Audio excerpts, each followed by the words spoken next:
Bueno, hemos llegado, gracias a Dios y a la perseverancia de ustedes, al último de los encuentros de estos talleres de reflexión y debate acerca de la presencia de las mujeres en el relato de Marcos. En el fondo, nosotros lo que estamos examinando es el lugar que Marcos le da a las mujeres, que refleja de algún modo el lugar que Jesús les daba en su vida, en su ministerio. Pero en realidad nosotros, si analizamos con la exégesis narrativa el relato, lo que podemos afirmar es: Marcos coloca mujeres en esta situación o no las coloca en tal o cual situación. Un tema que me quedó colgado, pero se los tiro para que ustedes reflexionen. En otros evangelistas, después de las narraciones de la multiplicación de los panes, se dice sin contar mujeres y niños. Y Marcos me parece que esto no lo trae, no habla de esto. Y cuando le presentan los niños a Jesús, lo lógico es imaginar que son las madres quienes lo presentan, si son niños pequeños, pero tampoco aparecen en la escena. Entonces, ¿por qué en algunas escenas no aparecen? Bueno, ahí uno tendrá que arriesgar hipótesis de interpretación. El tema es que después tendrá que fundamentar por qué dice tal o cual cosa. Decíamos nosotros en el encuentro anterior que la presencia de los discípulos varones termina en Marcos con Pedro llorando en el patio del sumo sacerdote, después que la sirvienta lo desenmascara. ¿Qué significa este llanto? Lo hemos visto que hay diversidad de posibles interpretaciones. Puede ser arrepentimiento, puede ser rabia, puede ser fracaso como varón dentro del concepto de varón que se tiene en esa cultura. Un varón que no es viril, que no es valiente, que no es capaz de defender su filiación con el maestro. Fíjense que nuestra tradición católico-romana siempre ha insistido en la figura de Pedro como aquel que confiesa la divinidad, el mesianismo de Jesús, y lo ha considerado en este sentido piedra. San Agustín, cuando interpreta Mateo, tú eres piedra y sobre esta piedra edificaré mi iglesia, dice que piedra es Jesús, no Pedro. Dice, Pedro deriva de piedra, como cristiano deriva de Cristo. O sea, para Agustín no le está diciendo tú eres Pedro y sobre esta piedra, sino que está diciendo tú eres Pedro y sobre esta piedra, es decir, sobre el mismo Jesús, edificaré la iglesia. Pero en nuestro pensar, comúnmente la figura de Pedro tiene que ver con esta roca sólida, firme, ante las puertas de esta iglesia fundada sobre la roca, el infierno no tiene cabida. Sin embargo, vemos a Pedro que ha negado, ha renegado, ha maldecido en esta escena. Después entonces no están presentes los discípulos varones y son las mujeres las que se convierten en testigo tanto de la muerte como de la sepultura de Jesús. Habíamos dejado entonces a Jesús en el sepulcro. Y ahora entonces tenemos el capítulo 16.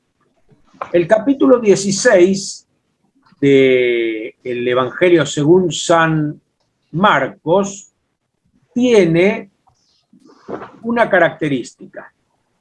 La mayoría de los exégetas actuales coinciden en que los primeros 8 versículos serían el final original del relato. Y lo que viene a partir del versículo 9 es un apéndice, un agregado posterior del que llamaríamos el último redactor del Evangelio de Marcos, en donde se hace una síntesis de apariciones del resucitado que transmiten otros evangelios. Pero el Evangelio de Marcos terminaría en el versículo 8. Vamos entonces a leer estos primeros 8 versículos. Pasado el sábado, María Magdalena, María, la madre de Santiago, y Salomé compraron perfumes para ungir el cuerpo de Jesús. A la madrugada del primer día de la semana, cuando salía el sol, fueron al sepulcro y decían entre ellas: ¿quién nos correrá la piedra de la entrada del sepulcro? Pero al mirar, vieron que la piedra había sido corrida. Era una piedra muy grande.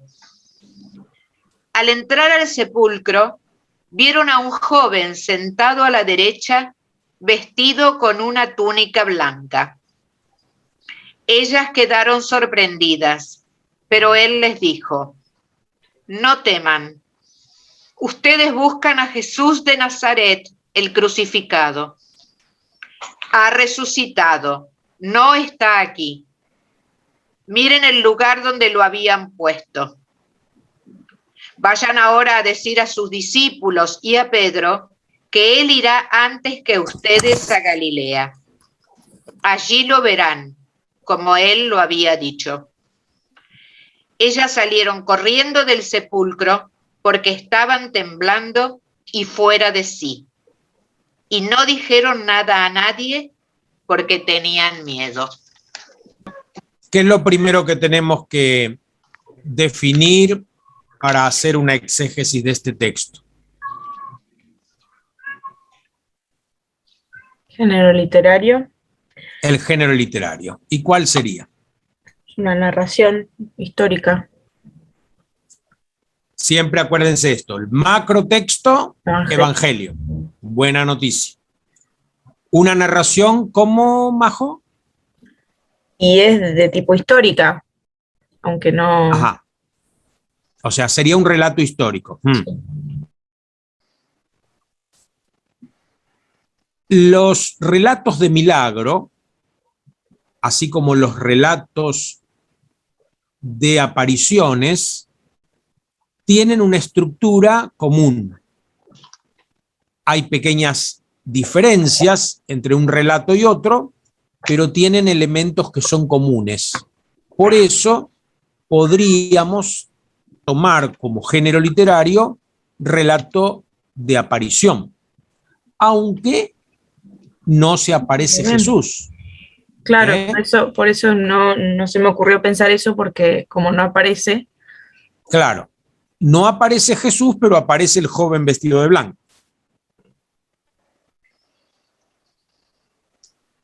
La tumba vacía, como decíamos la vez pasada, no garantiza de ningún modo la resurrección de Jesús. La tumba vacía es simplemente el elemento que provoca el acercarse al misterio, el asomarse al misterio. Las mujeres, ¿en qué van pensando? La piedra. ¿Quién les iba a correr la piedra? ¿Quién va a correr la piedra? ¿Para qué necesitan que se corra la piedra? Para ponerle, ungirlo con perfume. Para ungir a Jesús con perfume. Acá ya tenemos un elemento que nos retrotrae al capítulo 14, aquella mujer que lo ungió. Y Jesús interpretó esa unción, ¿no?, como previendo su sepultura. Entonces, estas mujeres van con perfumes, van con aromas para ungir el cuerpo.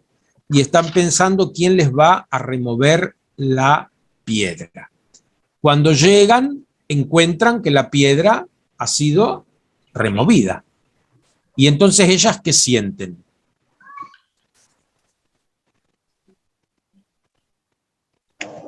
Y él le dice, no teman, entonces deben haber estado asustadas.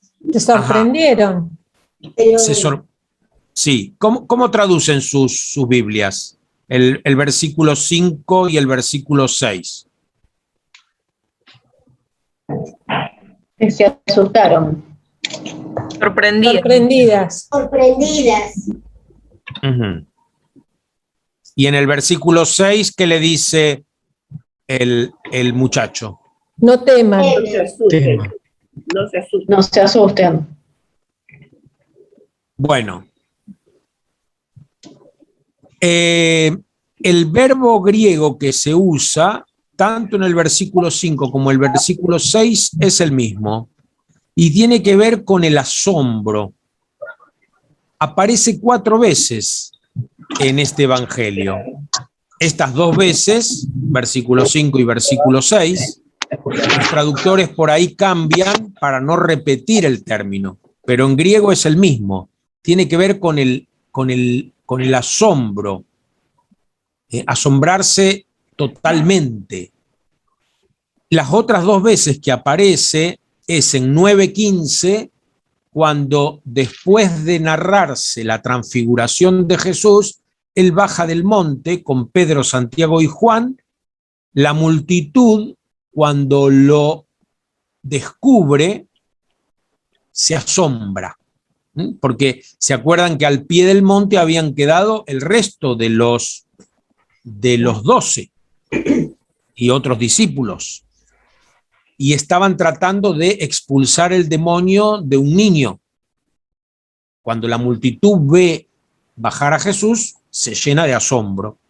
Y después aparece en el 14:33, cuando Jesús en el huerto de los olivos se llena de asombro y de zozobra ante la proximidad de la muerte, y suda como gotas de sangre, ¿no? Entonces, esta sería la sensación de estas mujeres. O sea, están totalmente asombradas porque no solamente han encontrado la piedra removida, sino que también se encuentran dentro a un joven vestido de blanco, ciertamente que es una figura que nos hace pensar en alguien angelical, un joven vestido de blanco, que les revela el misterio de la tumba vacía. En todos los relatos, sí.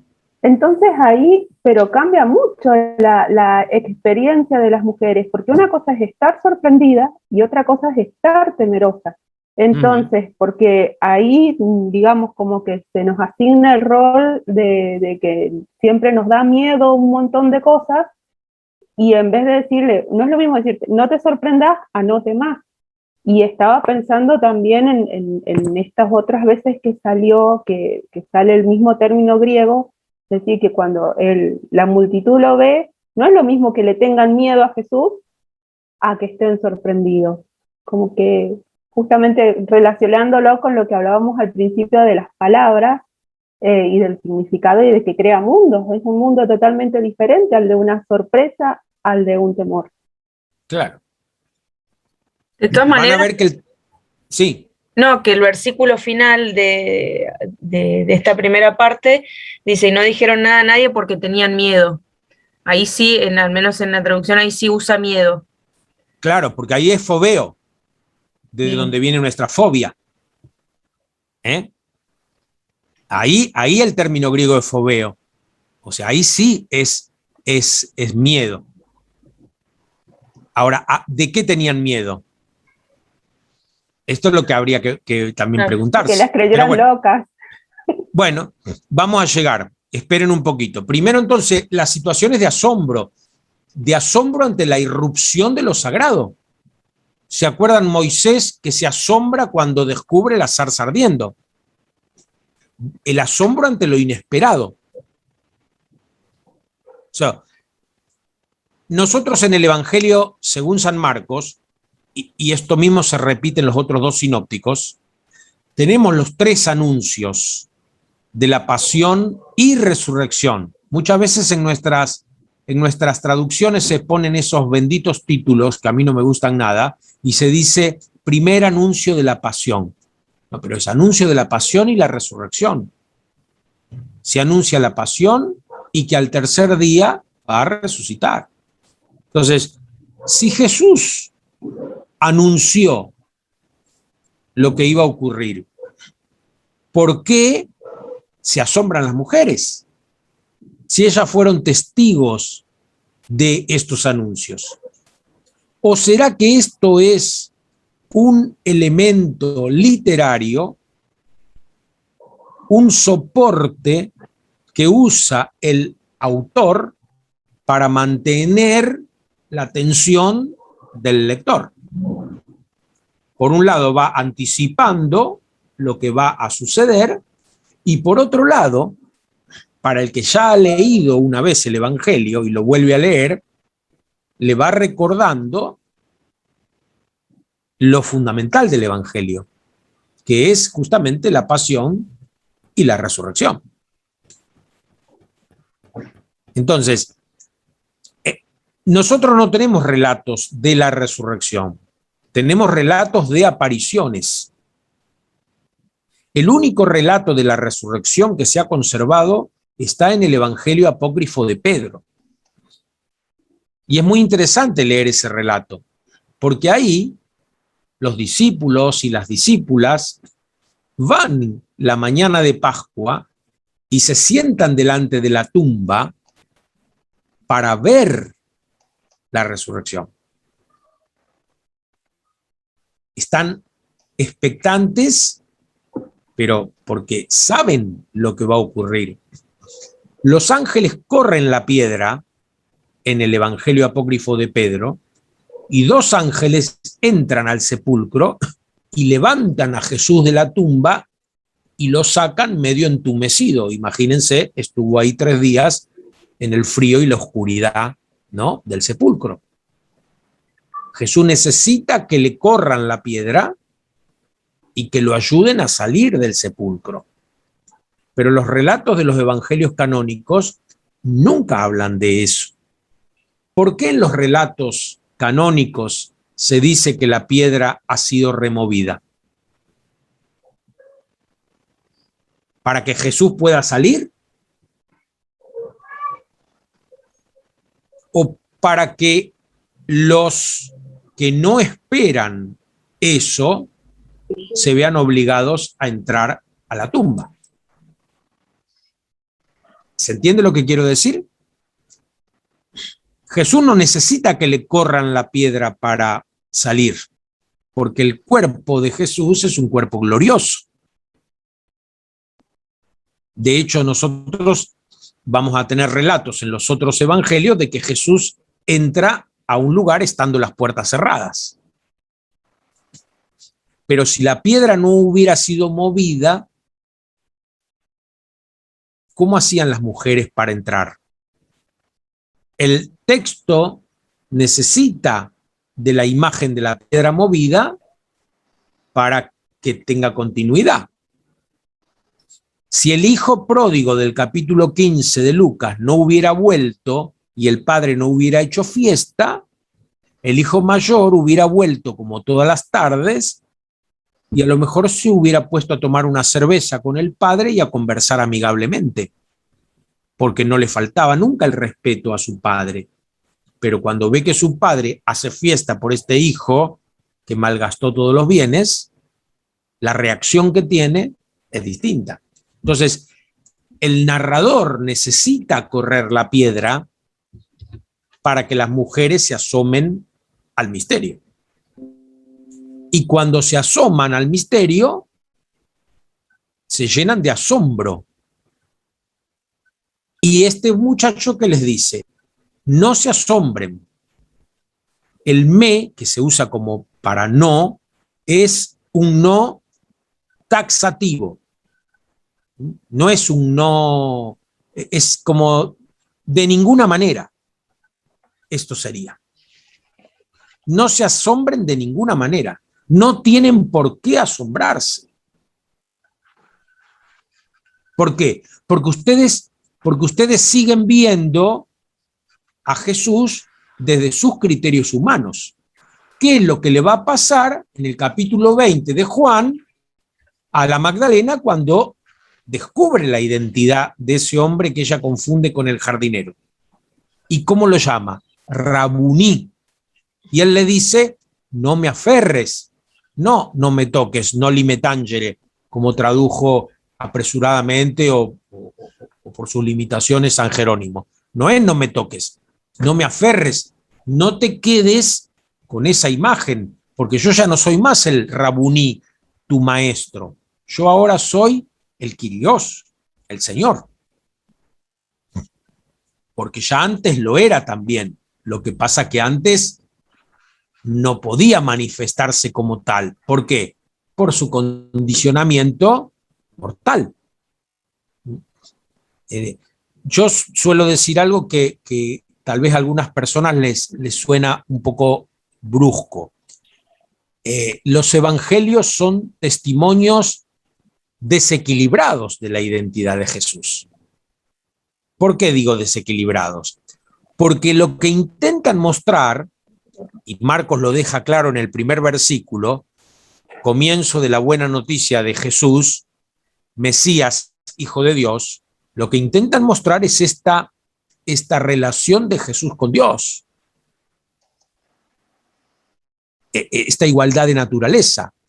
No necesitan ellos hablar de la humanidad de Jesús. ¿Por qué? Porque a nadie se le cruza por la cabeza que no es verdadero hombre. Ellos no solamente lo vieron comer, también lo vieron descomer. O sea, esa idealización de Jesús que nosotros por ahí tenemos, ellos no la tenían. Entonces ellos no necesitan que les hablen de la humanidad de Jesús. Por eso los evangelios no se detienen en estos elementos. Pero ahora, en donde esta humanidad no está condicionada por la fragilidad propia de la humanidad, porque la humanidad que ahora tiene el resucitado es una humanidad gloriosa. Entonces, las mujeres que van en busca de un cadáver se encuentran con la tumba abierta y se encuentran con este joven vestido de blanco que les dice que ahí él ya no está porque ha resucitado. Entonces, se asombran y él les dice, no se asombren. No se asombren. O sea, lo que está sucediendo es lo que debe suceder. Está dentro de la lógica de Dios, no de la lógica humana. Por eso, no se asombren. Los que traducen por no teman y los que ponen a las mujeres como temerosas, si lo hacen entendiendo que el temor tiene que ver con lo sagrado como lo que fascina y al mismo tiempo aterra. Fíjense, por ejemplo, en el estudio de las religiones comparadas, que también es una cosa bastante reciente, yo diría tiene más o menos unos 100 años, y que ha ayudado mucho a avanzar en la exégesis bíblica, al comparar, ¿no?, el judaísmo con otras religiones, al encontrar elementos comunes en las religiones, el tema de los muertos Los muertos siempre necesitan de un ritual. Pero ese ritual que tal vez nosotros atribuimos al cariño por el difunto, yo creo que también tiene que ver con el terror por el difunto. Porque el difunto aterra.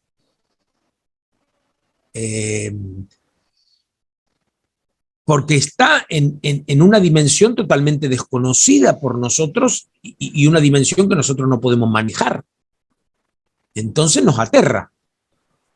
Y a través de la tumba, los rituales, en el caso nuestro las misas, en el aniversario o lo que sea, de alguna forma estamos tramitando ese terror. Entonces, si cuando traducen por teman lo refieren a ese temor reverencial ante lo sagrado, bueno, se podría aceptar. Pero no es el temor del miedo, sí. Porque también en la transfiguración los discípulos varones tienen temor también. Cuando ven cuando ven la transfiguración y se invaden de temor ante esta revelación. Claro. Bueno, ante la irrupción de lo sagrado, ¿no? Ante la irrupción de lo sagrado. Pero ahí no entra el asombro, ahí por eso. Pero ahora estamos en el tema del asombro. Eso va a venir después. Ahora estamos en el tema del asombro. ¿Y cómo sigue la cosa?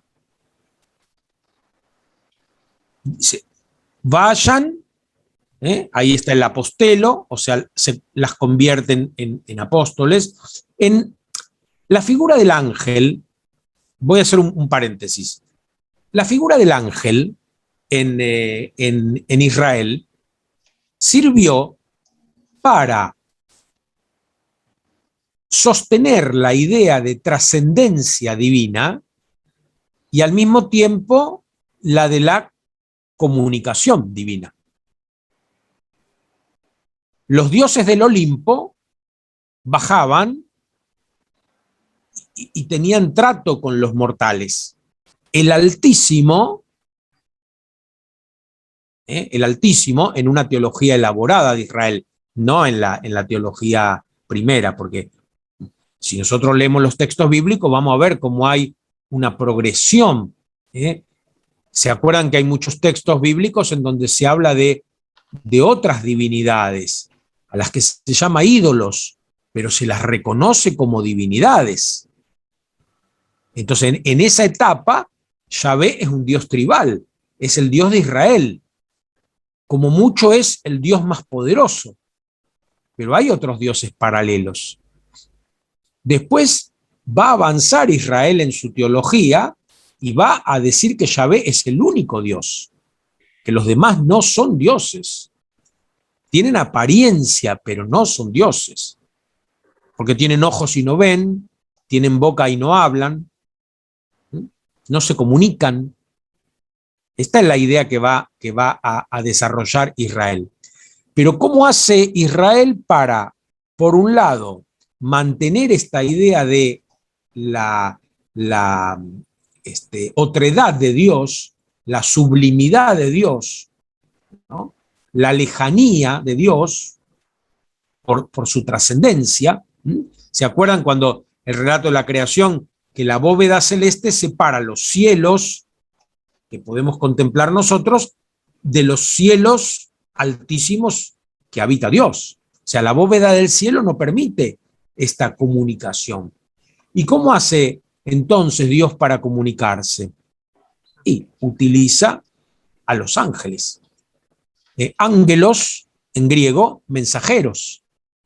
Lucas 9:51. Jesús mandó ángelos. ¿A quién? A sus discípulos. Pero los manda como ángeles, es decir, como mensajeros. La idea del ángel con las alitas y todo eso que nosotros tenemos no tiene nada que ver con los ángeles bíblicos. El ángel tiene una función de mensajero. El ángel Rafael, en el libro de Tobías, por ahí tiene algo que ver con lo que nosotros llamamos nuestro ángel de la guarda, nuestro ángel custodio. Pero la figura del ángel fundamentalmente tiene que ver con el mensaje. Entonces, en los relatos de apariciones hay dos maneras de que se revele el misterio a través de figuras angélicas o a través de textos del Antiguo Testamento. O sea, se hace mención del Antiguo Testamento para explicar lo que está ocurriendo. Entonces, acá esta figura angélica, que simplemente es una figura para no usar a Dios con categorías humanas, para no decir que Dios dijo, que Dios las mandó. Pero en el fondo, los ángeles, ¿qué transmiten? La orden divina. ¿Quién es el que les dice, vayan y anuncien? Dios mismo, a través del ángel. El ángel no tiene autoridad propia. El ángel no tiene decisión propia, no tiene voluntad. El ángel simplemente ejecuta. Es el ejecutivo, pero es Dios el que les dice, vayan y anuncien. ¿A quién? A los discípulos, otra vez, este plural masculino, que engloba varones y mujeres, y a Pedro, que se lo distingue del grupo. ¿Por qué será que se lo distingue? Porque ya en la comunidad Pedro ocupaba un lugar privilegiado, como Magdalena, por eso a ella también se la distingue, siempre a Magdalena se la pone en primer lugar. ¿O será porque Pedro fue el último discípulo del que tenemos memoria, según el relato, que quedó llorando allá en el patio? ¿Y dónde están estos discípulos? Marcos no lo dice. Marcos no habla de que están encerrados en el cenáculo. Tal vez estos discípulos salieron corriendo ¿hacia dónde? A Galilea. Y tal vez este ir y decirle a los discípulos que vayan a Galilea, en el fondo sería alentarlos a que sigan su camino. Porque en Galilea, Él estará antes que ellos. Y allí lo verán. ¿Y qué hacen las mujeres? ¿Qué dice el texto? En el versículo 8.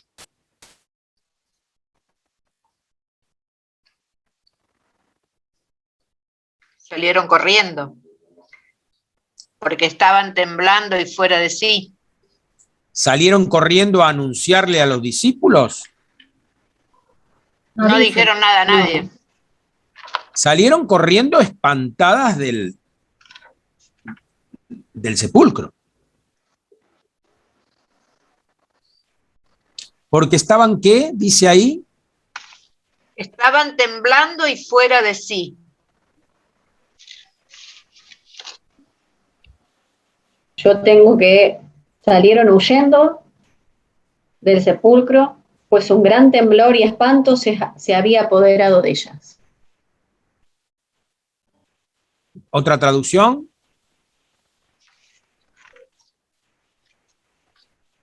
Ellas salieron huyendo del sepulcro, asustadas y desconcertadas. Y de tanto miedo que tenían, no dijeron nada a nadie. Asustadas y desconcertadas. Sí. Fuera de sí. Fuera de sí. Sí, en griego, tromos, de tremo, de ahí viene tremar, temblar. Estaban temblando. Temblando de espantadas, ¿no? Temblando de espantadas. Cuando nosotros por ahí sufrimos un accidente o un ataque y logramos zafar, comúnmente ¿cómo quedamos? Temblando, ¿no? El tremor. Y éxtasis, De ahí viene la palabra éxtasis, fuera de sí, fuera de sus casillas, aturdidas, atónitos, atontados también, pero no de tontos, ¿no? Sino de justamente esto de éxtasis. En psicología, acá tenemos también a Gabriel, que es psicólogo, ¿no? En psicología, cuando se abordan fenómenos místicos, éxtasis, visiones, revelaciones, se habla de fenómenos paranormales. Si la psicología no los niega, pero no les da un valor religioso. Porque para la psicología, por ejemplo, el tema de los sueños. Cuando en la Biblia nosotros encontramos los sueños siempre son un modo de revelación divina. Dios revela algo a través de los sueños. Para el psicoanálisis, el sueño es una elaboración del paciente, del soñante. Entonces, estas mujeres sufren un fenómeno paranormal, lógico, porque tienen una relación con lo totalmente otro. Es una relación traumática. Hoy podríamos hablar de shock y de trauma también. Y estas mujeres entonces, ¿qué hacen? Salen huyendo del sepulcro, llenas de temblor y asombro, y no dicen nada a nadie, por miedo. Ahí sí está el Fobos. ¿Miedo a qué? Y bueno, ahí se abre otra vez el tema de la interpretación. El Evangelio según San Marcos tiene un tema recurrente que los estudiosos suelen llamar el secreto mesiánico. Jesús que continuamente le dice a las personas a las que cura, de las que expulsa demonios, no le cuenten a nadie. No le cuenten a nadie. Y ahí también los escrituristas tienen miles de interpretaciones de este llamado secreto mesiánico. ¿Por qué no contarle a nadie? ¿Se acuerdan cuando le preguntan a Jesús por qué habla en parábolas? Para que no entiendan. Entonces uno dice, ¿pero cómo? ¿La parábola no tendría que ser una fuente de revelación? No de ocultamiento. Entonces ahí hay todo un tema, y es lo que también algunos llaman el misterio del arcano, ¿no? Lo misterioso que debe guardarse. Lo que hoy nosotros diríamos no tirar perlas a los cerdos. No tirar perlas a los cerdos. No profanar lo sagrado entregándolo al vulgo.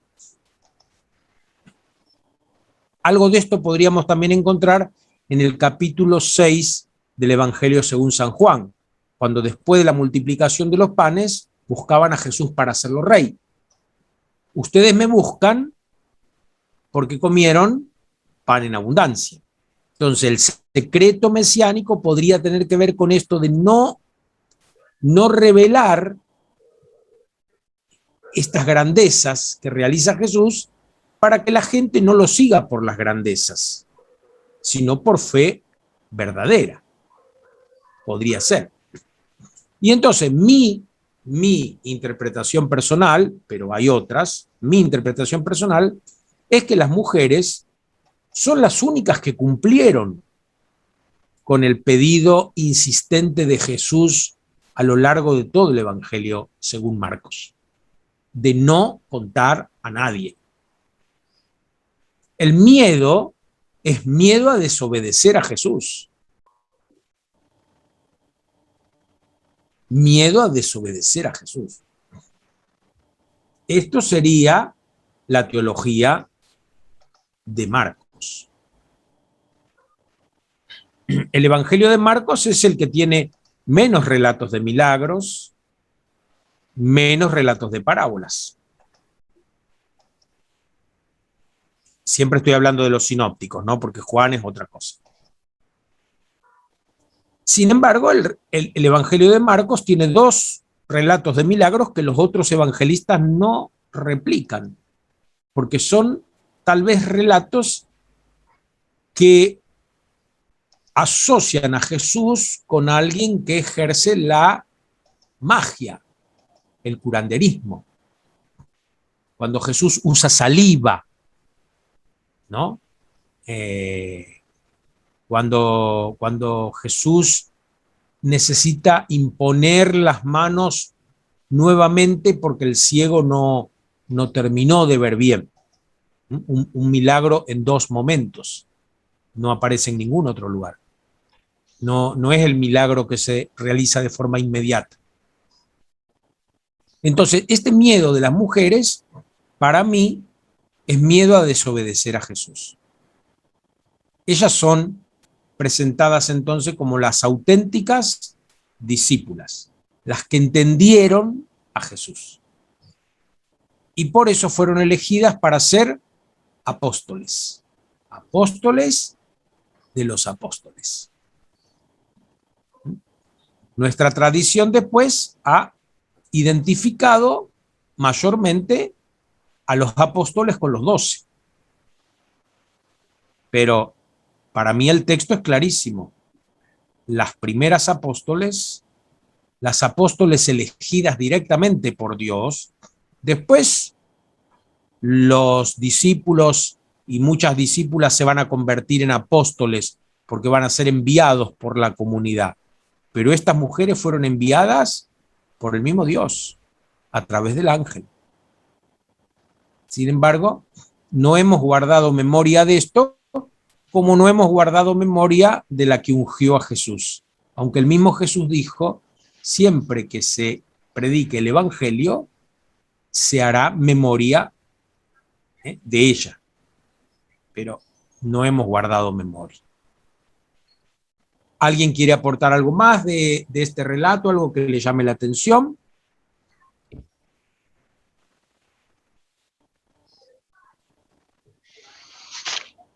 Gerardo, no puede ser que las mujeres huyeron asustadas y desconcertadas, pero porque la mujer no era valorizada por el hombre y no le iban a creer. Podría ser, pero entonces ahí, con esa interpretación, las mujeres, ¿cómo quedarían? Como desobedientes. Y para mí no es lo que Marcos pretende mostrar de las mujeres. O sea, se contradeciría con las mujeres al pie de la cruz, que son las únicas que están. Las mujeres son testigos de la muerte, testigos de la sepultura y testigos de la resurrección. ¿Quién es en Marcos el primero que reconoce públicamente la filiación divina de Jesús? El centurión. Después que lo escucha gritar, Dios mío, ¿por qué me has abandonado? Es decir, un pagano, uno que está del lado de los enemigos de Jesús. Si nosotros tomamos el Evangelio de Marcos como una obra literaria, que es, nosotros decimos sagradas escrituras, son sagradas, pero son escrituras. Entonces, si nosotros tomamos el Evangelio de Marcos como una escritura, como una obra literaria, el personaje central es el héroe, y los demás personajes se relacionan con él como antihéroes o seguidores del héroe. Si las mujeres reciben el encargo de anunciar y no anuncian, ¿de qué lado se pondrían? Del antihéroe. En cambio, si no anuncian por obedecer ese mandato repetido tantas veces por Jesús a lo largo del Evangelio, yo creo que siguen estando como las auténticas discípulas. Pero bueno. Pero entonces, no, o sea, según esa interpretación que vos decís, es como que las mujeres no le fueron a decir a los discípulos, o no se sabe. Bueno, justamente por eso, querida, es que el último redactor se ve obligado a completar este evangelio que le parece inconcluso. Entonces, de algún modo se sentían engañadas, digamos, por este joven, no sé, no. digo. Acuérdense que digamos, lo que está presentando Marcos en este relato es como un mosaico veneciano. Son un montón de piecitas que forman una figura espectacular, pero son piezas que podrían también verse separadamente. Entonces acá hay un montón de elementos que se juntan en este pequeño relato de 8 versículos. Tenemos la piedra, que ya aparece cuando cierran el sepulcro. Tenemos la unción, que ya aparece en el capítulo 14. Tenemos las mismas mujeres que en el capítulo 15 están al pie de la cruz. Tenemos el tema del joven vestido de blanco, que lo podemos relacionar con los ángeles que sirven a Jesús en el capítulo 1. O sea, hay un montón de elementos, de piezas que se unen en este relato. Entonces, cuando uno abre el texto, que esto es lo que hace el exégeta, abrir el texto, encontrar dentro del texto y tejido son sinónimos, las distintas fibras que lo conforman, los hilos que arman este tejido. Entonces, habrá que ver, por eso digo, pero si nosotros decimos que ellas no dijeron nada a nadie, lo primero que tendríamos que decir, bueno, ¿y cómo se enteraron los demás? Bueno, ahí nos estaríamos saliendo de la interpretación narrativa. Estaríamos tratando de conectarnos con la historia, con lo fáctico, con lo que ocurrió. Ahora, ¿a ustedes piensan que este relato está narrando lo que ocurrió en la cronología de los discípulos y discípulas de Jesús? ¿O son recreaciones teológicas para tratar de explicar este fenómeno? Decíamos antes que los discípulos, las discípulas no estaban esperando la resurrección, sino que la resurrección fue algo que se les impuso. Y cuando se les impuso, tuvieron que crear imágenes para explicarla. Nosotros hoy día, después de toda la elaboración teológica de estos 20 siglos, muchas veces hablamos de la resurrección ubicándonos muy cerca de Jesús. Entonces decimos, Jesús resucitó. Pero los textos no nos hablan de la resurrección, sino de la experiencia que tienen de esto las discípulas y los discípulos de Jesús. Ellos experimentan. Una persona que no tiene fe podría decir que fue una sugestión colectiva. Y está en todo su derecho de decirlo. El problema es que, ¿cómo podemos sostener que esa sugestión colectiva llega hasta nosotros 2000 años después? ¿cómo podemos sostener que esa sugestión colectiva hizo que muchos de ellos que habían negado y renegado del maestro, después terminaran dando la vida por el Señor? Si este Señor era una simple ilusión. Un poco raro, ¿no? ¿Se entiende?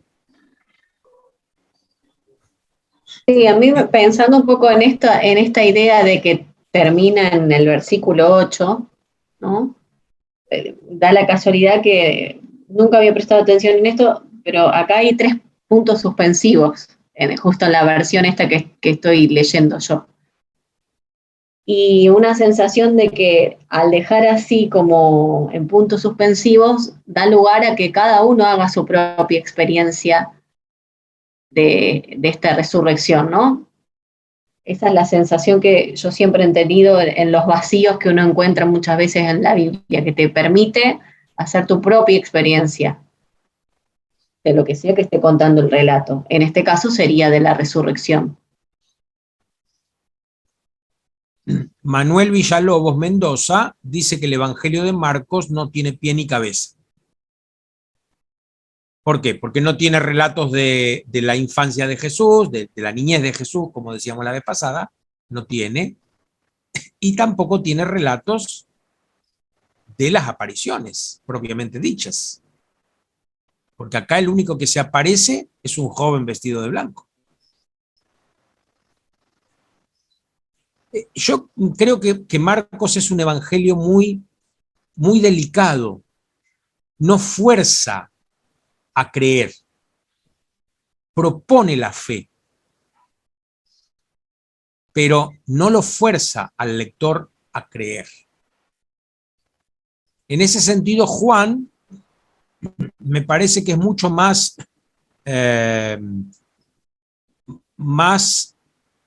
¿cómo podría decir? Intempestivo no es un término, no. ¿Cómo podríamos decir? En el sentido que Juan insiste, ¿no? Es decir, el que no cree queda fuera. Lucas nunca cierra la puerta. ¡Ay de los pobres! Pobres de ustedes, diríamos nosotros. Pero hay de los ricos, perdón, ¿no? Hay de los ricos. Sin embargo, lo último que hace Jesús, ¿qué es? Ir a la casa de un hombre muy rico. Entonces, Lucas siempre deja la puerta abierta. Lucas nunca usa el metanoia, conviértanse en imperativo. Nunca, ni siquiera en labios de Juan Bautista. La conversión en Lucas también es una conveniencia, les conviene convertirse. Pero Marcos me parece que es más delicado todavía. Presenta la situación. El que quiera creer, que crea. ¿Se entiende? Entonces, el final de Marcos, como dice ahí María de los Ángeles, con esos 3 puntos suspensivos, bueno, claro.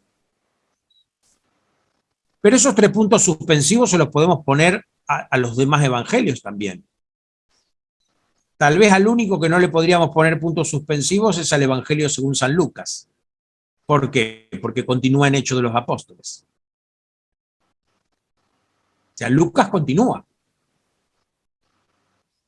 En cambio, los otros se quedan ahí. ¿Qué pasó después? Y bueno. Bueno, y vamos a ver ahora, pero brevemente, lo que hace el último redactor, que completa, según él, porque la sensación que seguramente tuvo es, pero a este evangelio le falta el final. Entonces se lo pone. Y para ponérselo, ¿qué hace? Se sirve de los otros evangelios. ¿Quién quiere leer estos versículos? ¿O Marisa ya encargó a alguien? No. No sé si Majo quiere leer. Ahora, ¿estás, Majo? Sí, acá estoy. Bien. Jesús, que había resucitado a la mañana del primer día de la semana, se apareció primero a María Magdalena, aquella de quien había echado 7 demonios. Ella fue a contarlo a los que siempre lo habían acompañado, que estaban afligidos y lloraban. Cuando la oyeron decir que Jesús estaba vivo y que lo había visto, no la creyeron. Después se mostró con otro aspecto a 2 de ellos que iban caminando hacia un poblado. Y ellos fueron a anunciarlo a los demás, pero tampoco los creyeron. Enseguida se apareció a los 11 mientras estaban comiendo y les reprochó su incredulidad y su obstinación porque no habían creído a quienes lo habían visto resucitado. Entonces les dijo: vayan por todo el mundo, anuncien la buena noticia a toda la creación. El que crea y se bautice se salvará. El que no crea se condenará. Y estos prodigios acompañarán a los que crean. Arrojarán a los demonios en mi nombre y hablarán nuevas lenguas. Podrán tomar a las serpientes con sus manos, y si beben un veneno mortal no les hará ningún daño. Impondrán las manos sobre los enfermos y los curarán. Después de decirles esto, el Señor Jesús fue llevado al cielo y está sentado a la derecha de Dios. Ellos fueron a predicar por todas partes, y el Señor los asistía y confirmaba su palabra con los milagros que la acompañaban. Bueno, si ustedes recuerdan los relatos de resurrección de los otros evangelistas, van a ver cuántos elementos aparecen acá, ¿no? Primero, la aparición a la Magdalena, que esto está en el Evangelio según San Juan, capítulo 20. Pero la Magdalena de la que sacó 7 demonios, Lucas 8. Magdalena va y le dice a los discípulos, y los discípulos no le creen. ¿Eso quién es? Lucas, capítulo 24. Emaús. Emaús. Claro. Que después viene el relato de Emaús, los 2 discípulos que van camino a un pueblo. Y la continuación de Emaús, Jesús que se presenta a los 11 cuando están comiendo y les reprocha su incredulidad. ¿Qué más?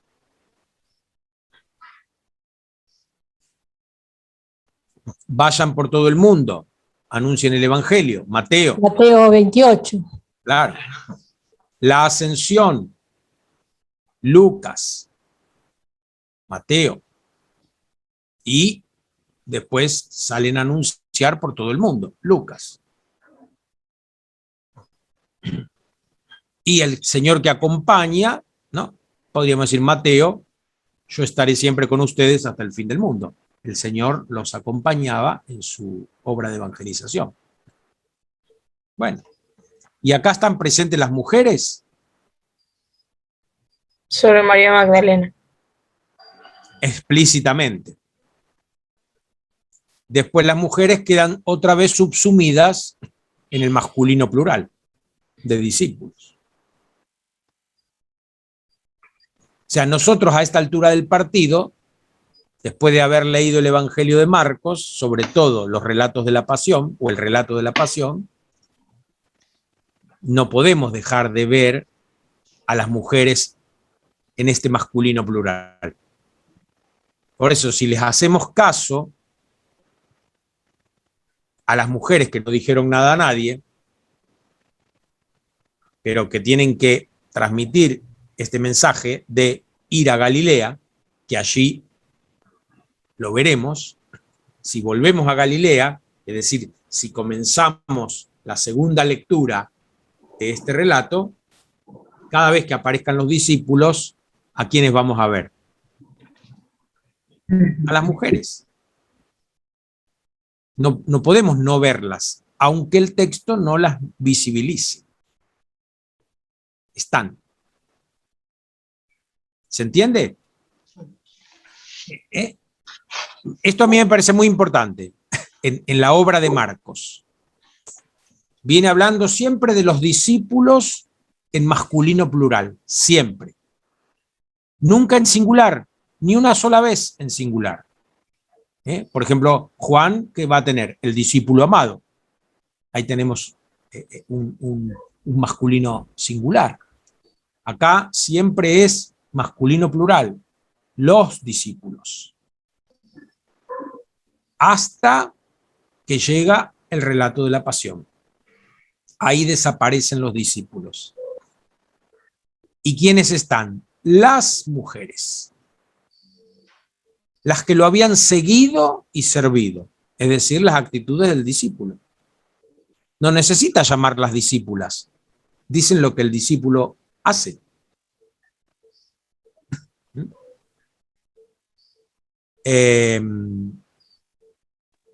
El señor que lava las prendas, ¿quién es? El lavandero. No necesitamos decirle lavandero si estamos describiendo lo que hace. No necesitamos decir las discípulas si estamos diciendo que eran las que lo venían siguiendo y sirviendo desde Galilea. Entonces, las discípulas que en el lugar central, porque para mí es mucho más central el relato de la pasión que el relato de la aparición. El problema que tienen los primeros cristianos es la pasión. Los evangelios tratan de explicar el misterio de la pasión. El núcleo de los evangelios es la pasión. Por eso el ángel o el muchacho vestido de blanco les va a decir: no se asombren. ¿De qué se asombran? Esto es lo lógico. Lo ilógico, ¿qué es? La pasión. Eso es lo ilógico. Y en el momento de la locura, en el momento de lo ilógico, ¿quiénes estaban presentes? Las mujeres. ¿Quiénes fueron testigos? Las mujeres. ¿El texto habla de testigo? No. ¿Por qué no habla de testigo? Porque la mujer no puede ser testigo. ¿Por qué? Porque no tiene testículos. Para ser testigo, de ahí viene la palabra testigo.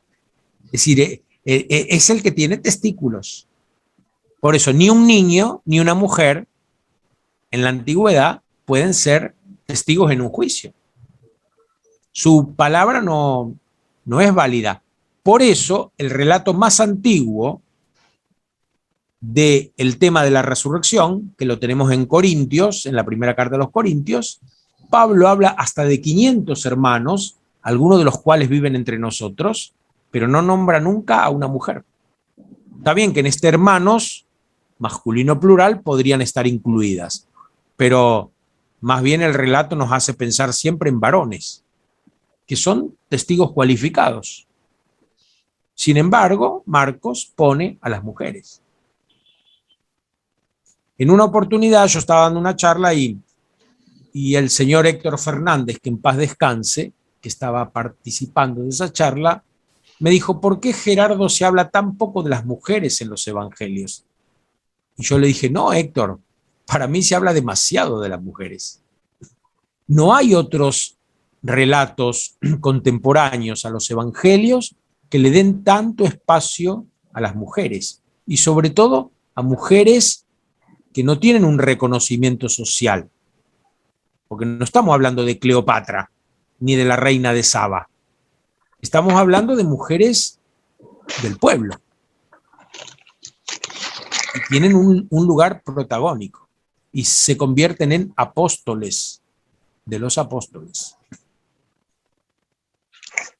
Los discípulos varones podrían haber tenido la experiencia que tuvieron las mujeres en la madrugada del domingo pascual, según el relato. Estamos analizando un relato, no un acontecimiento histórico. Según el relato, ¿los varones podrían haber tenido esta experiencia? ¿Los hombres se encargaban de los ritos funerarios y eso? Sí, fundamentalmente, claro. Entonces probablemente sí. Pero se habían ido, ¿Cómo? que no decían los versículos anteriores. Ajá, y entonces, Claro, hay que tener en cuenta que ellos estaban perseguidos, entonces era más fácil, tal vez, pienso, desaparecer, o sea, no se le iba a prestar mucha atención a las mujeres y sí a los varones. Entonces pero se no, escondieron Malena, por no te miedo a vayas del morir, relato, no te vayas a la historia, ¿no? no vayan a la historia, estamos analizando un relato. Claro, por eso yo decía, o sea, siguiendo los versículos anteriores, las que estaban cerca de lo que estaba pasando eran las mujeres.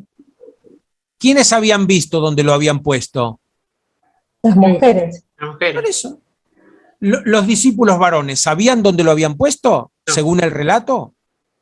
No, entonces no pueden identificar la tumba. Son ellas las que van a la tumba, porque ellas saben dónde está. Ahora, atrás de esta figura retórica, atrás de este relato, podría esconderse, y ahí sí me voy a la historia, pero no a la historia evangélica, sino a la historia post-evangélica. En este relato podría encubrirse el rol protagónico que las mujeres tuvieron en el inicio del cristianismo. Y sobre todo en la resurrección, porque si vos hace rato dijiste algo que a mí me llama la atención, esto de que no se habla tanto de la resurrección en sí, sino, bueno, de la experiencia de la resurrección. Y como las mujeres tuvieron esa experiencia, quizás ellas fueron las primeras en empezar a divulgar o a proclamar lo que es la resurrección, digamos. Claro. Nada más que, bueno, después sí me entra la duda, como digamos, si la palabra de la mujer no tenía tanta validez como habrán hecho, bueno. Claro. Bueno, Lucas 24, los discípulos de Maús, cuando el peregrino les pregunta, ¿qué es lo que pasó? ¿Cómo? ¿Tú eres el único extranjero que ignora lo que ocurrió? Hace 3 días que lo crucificaron. Nosotros habíamos pensado que él podría ser, pero ya van 3 días. Es cierto que algunas, femenino plural, algunas que están con nosotros, pero cosa de mujeres.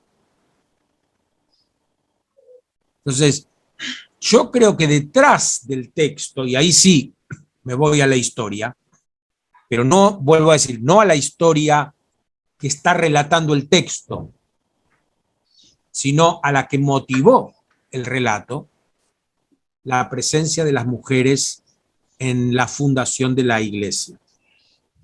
Y lo que decía Estefanía, si estamos hablando de cristianismo, es porque creemos en la resurrección. Porque si no creyéramos en la resurrección, tendríamos un jesuanismo. O sea, Claro, seguiríamos teniendo memoria de Jesús histórico, cuando pero no dijiste del que Cristo. los evangelios se encargan mucho de la pasión, y a mí me vino a la mente como tipo la enseñanza que siempre te dicen, no te quedes con la muerte, lo importante es la resurrección, lo importante es la resurrección. Entonces, ¿por qué? Yo decía, no, o sea, ¿por qué tanto foco en la pasión? Y quizá las mujeres tuvieron más la revelación, no sé, de la resurrección, ¿no? Claro, pero eso pensamos nosotros ahora que somos cristianos. Pero ¿qué pensaban ellas que eran judías? ¿Ellas esperaban lo que ocurrió? No, por eso se asombraron.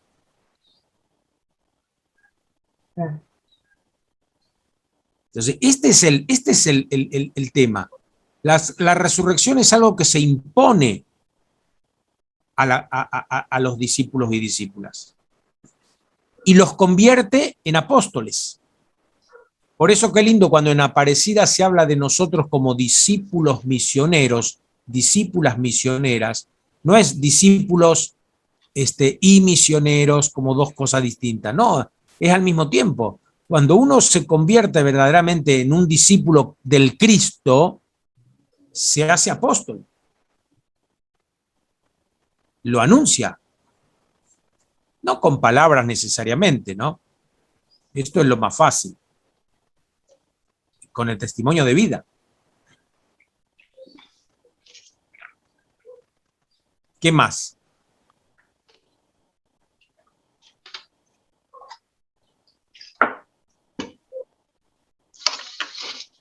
Gerardo, ¿las primeras comunidades conocieron ese apéndice o ese apéndice es mucho posterior?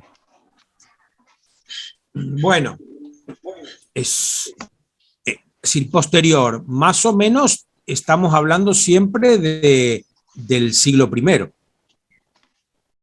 Pero si nosotros ubicamos al primer Marcos, es decir, el que llega hasta el capítulo 8, si lo ubicamos más o menos en torno al año 60, 65, hay quienes dicen 70. El año 70 es un año bisagra, porque en el año 70 se destruye, se arrasa el templo y Jerusalén. Y entonces el judaísmo que conoció Jesús es totalmente transformado, porque el templo deja de tener la gravitación que tenía y Jerusalén se convierte más bien en un recuerdo y en una ilusión de reconstrucción.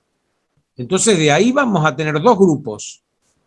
El grupo de los rabinos, los fariseos serían los proto-rabinos, los primeros rabinos, los padres de los rabinos, el fariseísmo, que se va a centrar en la ley de Moisés, el cristianismo, que se va a centrar en Jesús como el Mesías e Hijo de Dios, y ahí va a sobrevivir hasta hoy el judaísmo. Sí, nosotros somos tan judíos como los que llamamos judíos. El que se encarga muy bien de dejarlo esto bien claro, ¿quién es? Mateo. El Evangelio según San Mateo tiene este objetivo, dejar bien en claro que nosotros somos tan judíos como los judíos. El Evangelio de Lucas va a tener por ahí como eje, como objetivo, el mostrarle al imperio que el cristianismo no es peligroso. El cristianismo no va a interferir con el imperio, como Jesús no interfirió con el imperio. Entonces, cada evangelio tiene también una motivación, vamos a decir, política, un objetivo de influenciar de alguna manera en la polis, en la sociedad. Entonces, ¿cómo fueron estas primeras comunidades? Y yo me imagino que estas primeras comunidades fueron pequeñas, frágiles, y que cuando se pone por escrito el Evangelio según Mateo, ya prácticamente no quedaba nadie que hubiera conocido al Jesús de carne. Porque el promedio de vida de aquella época serían, es decir, del apenas 40% que superaba los 16 años, el 60% moría antes de los 16 años, de ese 40% restante, el promedio sería 35, 40 años. Entonces,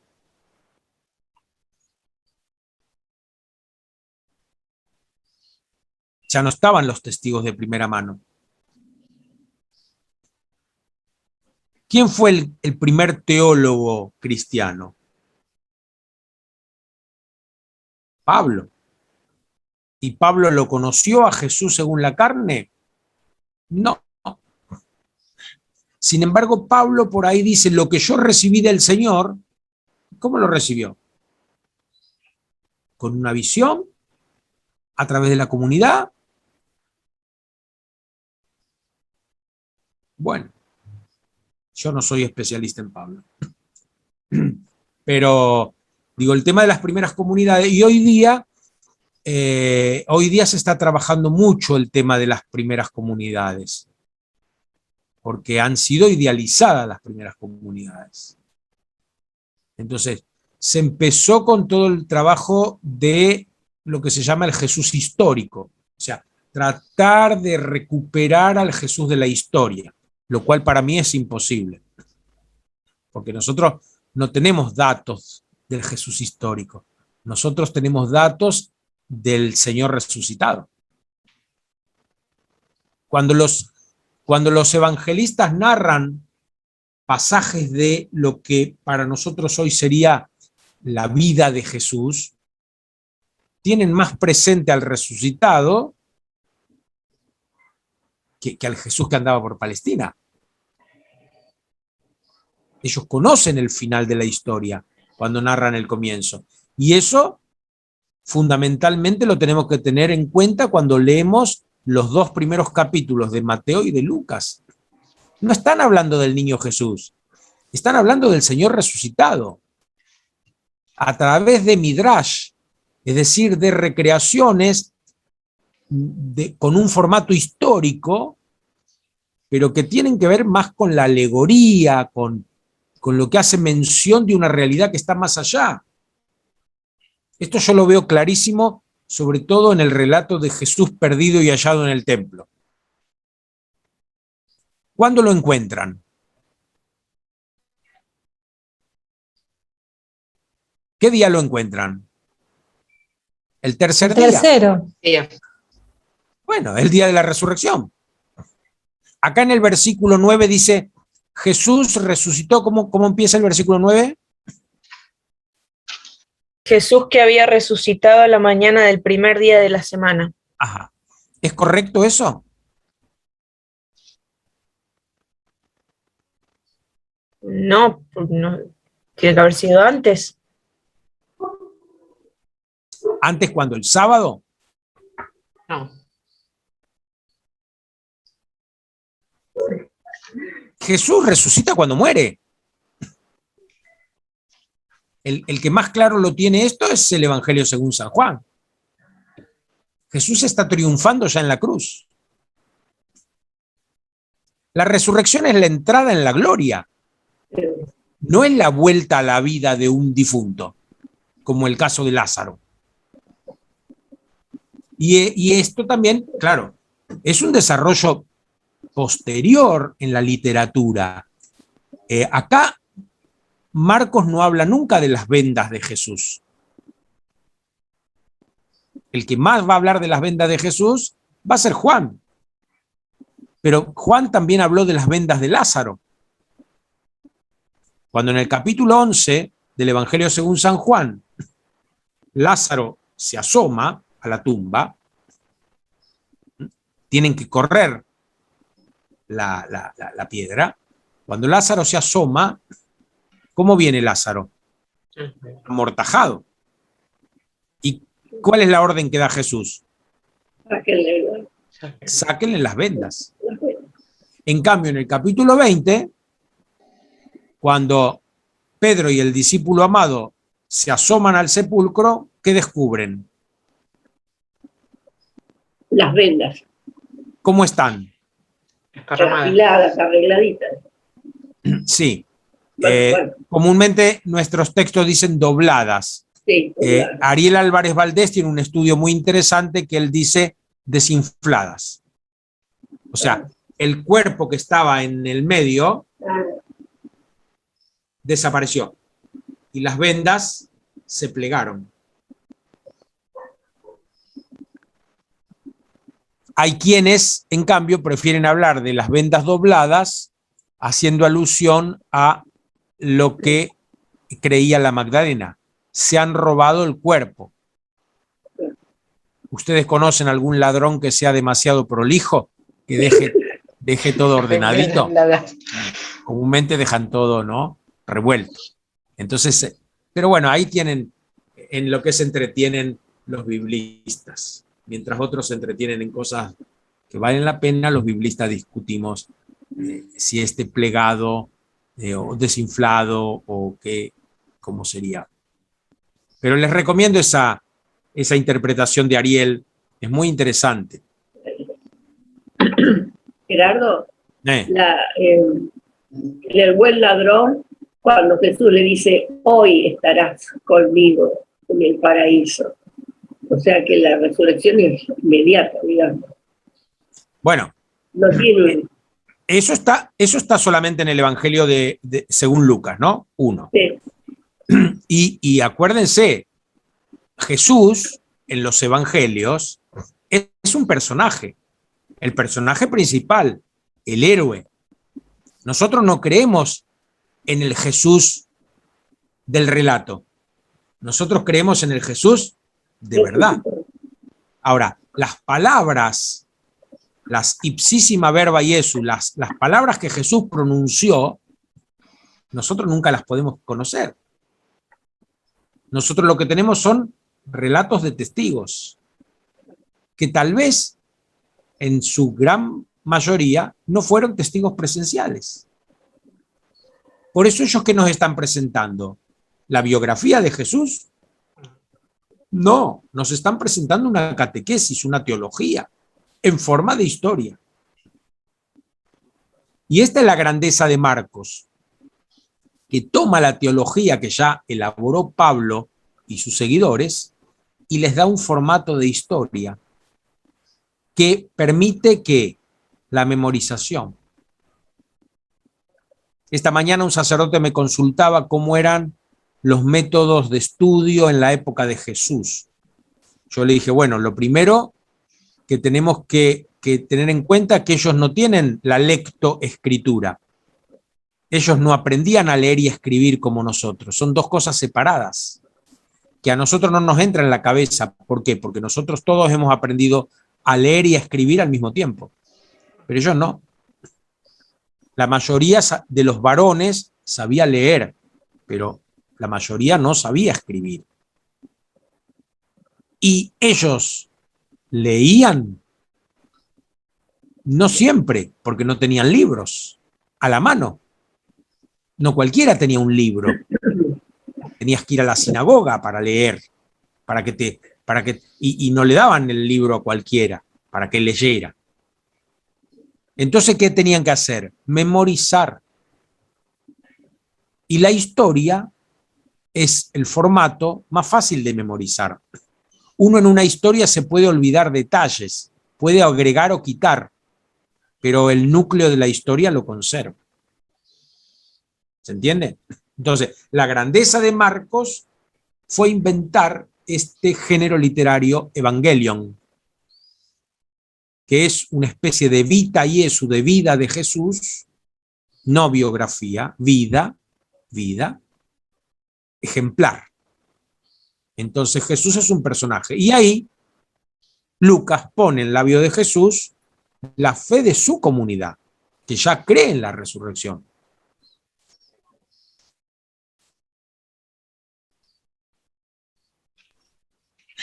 Si nosotros pensamos que todo el Antiguo, perdón, Malena, si nosotros pensamos que todo el Antiguo Testamento se escribió en 10 siglos, 1000 años, y el Nuevo Testamento se escribió en 60 años, qué fuerte habrá sido la experiencia que nosotros hoy llamamos resurrección, para que en 60 años se clausurara lo que había que decir. Y de ahí en adelante nadie se animó a agregar cosas. ¿Quién clausuró el Antiguo Testamento? Para nosotros la venida de Jesús, para los judíos la destrucción de Jerusalén. Por eso no se siguió escribiendo. Pero el Nuevo Testamento en poco tiempo se clausuró. Sí, Malena. Estaba pensando qué difícil esto, es como una cebolla con distintas capas. Entonces, ¿cómo nuestra fe? Porque en realidad es como muy difícil dividirnos de esta Biblia, donde por lo menos yo y la mayoría de las personas que conozco lo hemos entendido como un relato histórico como personas del siglo XX, XXI, racionales, donde las cosas son objetivas, entonces terminamos entendiendo estos textos como historia, y en realidad en su momento tal vez lo que estás contando vos es esto que era una experiencia de fe contada, pero también esta experiencia de fe, a ver, es como muy difícil separar esta capa de esta misma cebolla entre lo que es hecho, lo que no es hecho, el griego, lo que en griego significaba, después lo que significa para nosotros en la traducción, y en realidad es un milagro que tengamos fe ante, digamos, más sobre todo aquellas personas que estamos aprendiendo de todo esto, cómo digamos, la fe y la razón como que no cuadran, pero sí tienen sentido. Es muy raro. Sí, yo diría que mucha gente prefiere no abrir la cebolla. Porque cortar la cebolla significa llorar. Pero con lo que vos estás diciendo ahora de la fe, yo diría esto: el que se anima a cortar la cebolla, el que se anima a meterse en la profundidad del texto, comúnmente es una persona que tiene mucha fe. El que no tiene mucha fe se queda en la superficie y se refugia en la seguridad del relato histórico. Por eso la vez pasada yo discutía de alguna manera con un teólogo, porque yo digo que los dogmas son poesía, y él me decía, no, son verdades de fe. Y bueno, pero la poesía no es mentira. La poesía para mí es un género literario mucho más sublime que la prosa. Lo que pasa es que nosotros estamos tremendamente influenciados por el iluminismo y el historicismo. Y para nosotros lo que no es histórico no es real. Pero si decimos eso, ojo, porque vamos a terminar negando la Trinidad. Porque la Trinidad no es histórica. El dogma de la Trinidad, el conocimiento de la Trinidad, la revelación de la Trinidad es histórica. Pero la Trinidad no. La resurrección tampoco es histórica para mí. Y con esto no niego que Jesús resucitó, al contrario. Pero Jesús entró con la resurrección en la gloria, y la gloria no forma parte de la historia. No hay tiempo y espacio. Por eso en los relatos de las apariciones, en los otros evangelios, se da este fenómeno de que Jesús se aparece y ellos no lo reconocen, ¿no? El maravilloso relato, el bellísimo relato de los discípulos de Maús. Lo reconocen cuando, al partir el pan. Y ahí Jesús, ¿qué se hace? Áfantos, dice el griego, se hace invisible. Muchas de nuestras traducciones dicen desapareció de su vista. Está bien, porque no es que desapareció de la vista, dejaron de verlo. Pero ¿con qué fuerza los discípulos de Maús enfrentaron los peligros de la noche y de Jerusalén? Si no era con la fuerza, con la dinamis de Jesús. El partir el pan es similar a tocar el manto.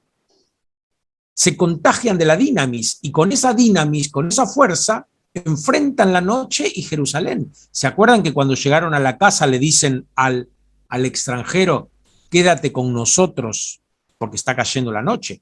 Es peligroso andar por la noche. Sin embargo, ellos, ni bien lo reconocen, salen corriendo y vuelven a Jerusalén, de donde habían huido. Enfrentan los peligros. Porque ahora están ¿con quién? Con Jesús. Entonces, este es el misterio de la resurrección.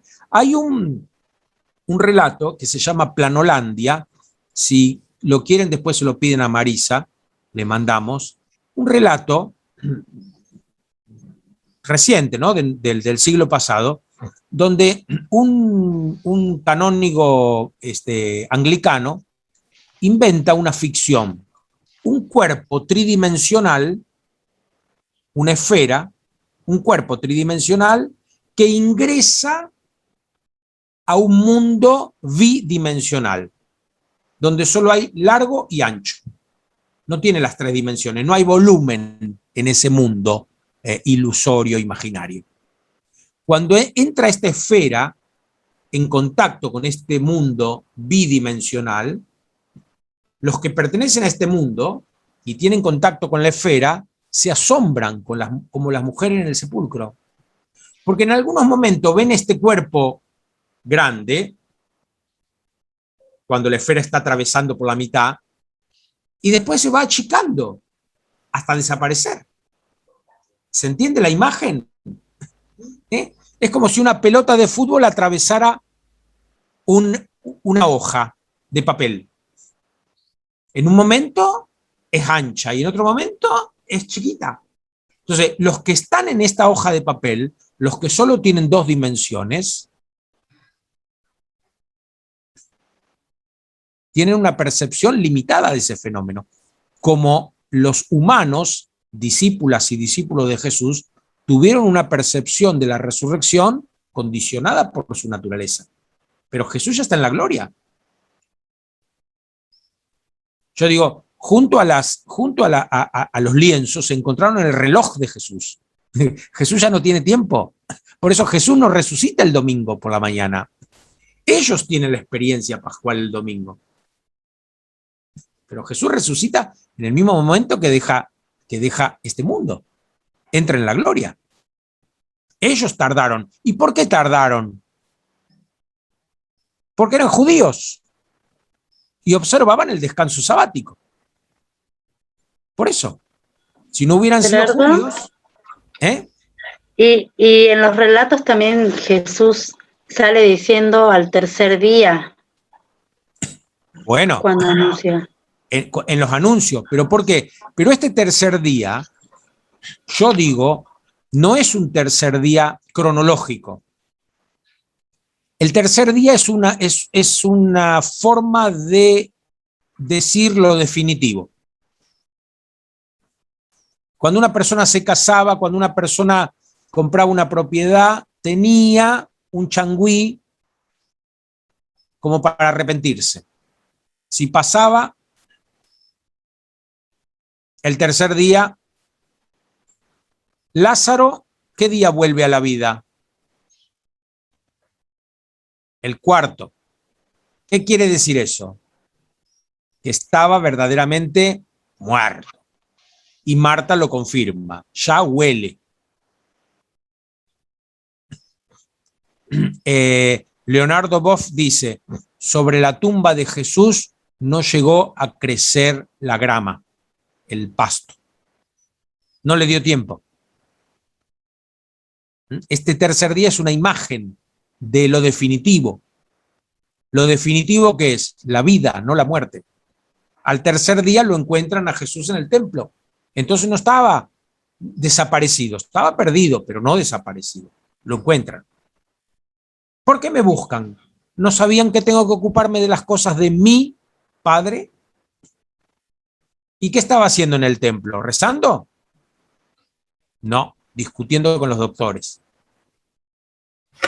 Ven como en el relato, el que relata mete un montón de cosas que tienen que ver con su fe, las condensa.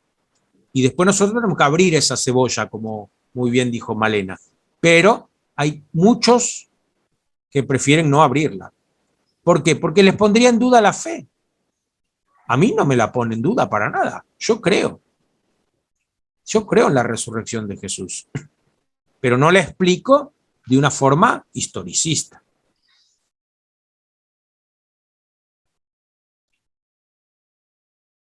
¿Se entiende? Sí. Pero ven los detalles, ¿no? Lo que decíamos, por ejemplo, la piedra movida o removida. Y Gerardo, perdón, dice muy grande. La piedra. Sí. Claro. Como para decir que ellas no iban a tener la fuerza para removerla, ni tampoco iban a tener la fuerza para inventar la resurrección de Jesús. ¿Qué es lo lógico? Que ellas hubieran llegado a la tumba, hubieran conseguido alguna ayuda para remover la piedra, hubieran puesto los perfumes sobre el cuerpo. ¿Para qué? Para evitar los olores, los hedores. Piensen que el cuerpo no está dentro de un cajón sellado, sino que está apoyado sobre una piedra, en una cueva. Imagínense todo eso. Entonces, le ponían esos perfumes, esos bálsamos encima, como una manera de evitar, ¿no?, que la corrupción del cuerpo, la corrupción natural, infectara todo el ambiente. Hubieran hecho eso, hubieran cerrado la tumba y en los aniversarios del maestro habrían ido a depositar piedras delante de la tumba como recuerdo del afecto que le tenían. Y a lo mejor 3, 4 generaciones lo hubieran recordado como un gran maestro. Hoy día hay recuerdos de rabinos de la época de Jesús que han fundado escuelas, pero ninguno celebra la Eucaristía pensando que el rabino se entrega en las especies de pan y vino. O sea, lo nuestro es único.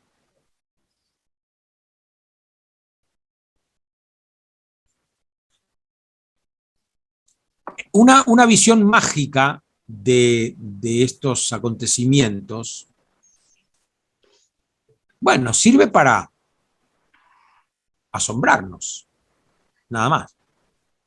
Pero en los momentos críticos, ¿de qué sirve una visión mágica? Hay una película interesante, Actos Privados, la han traducido en español, Priest en inglés. Un curita joven por ahí es descubierto en un mal momento y se le viene un problemón tremendo. Se le viene la estantería encima. Entonces va corriendo a su habitación, se arrodilla delante de la cama y mirando el crucifijo le dice: a vos te fue fácil, vos sabías todo lo que iba a ocurrir. Bueno, se quedó solo con el cuarto evangelio. A Jesús no le fue fácil. Y a los primeros y las primeras cristianas tampoco les fue fácil.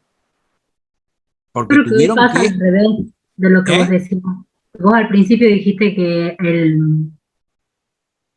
los evangelios fueron escritos para resaltar la parte divina de Jesús porque nadie cuestionaba que era hombre. Creo que yendo un poco al extremo, pero me atrevo a decir que hoy en día pareciera que hace falta todo lo contrario, digamos, porque hoy en día realmente hay algunas cosas que uno escucha que pareciera que se olvidan que Jesús también era verdadero hombre, digamos. Es así, estás, me parece, muy bien encaminada. Y fíjense que los grandes místicos son justamente los que más rescataron la humanidad de Jesús.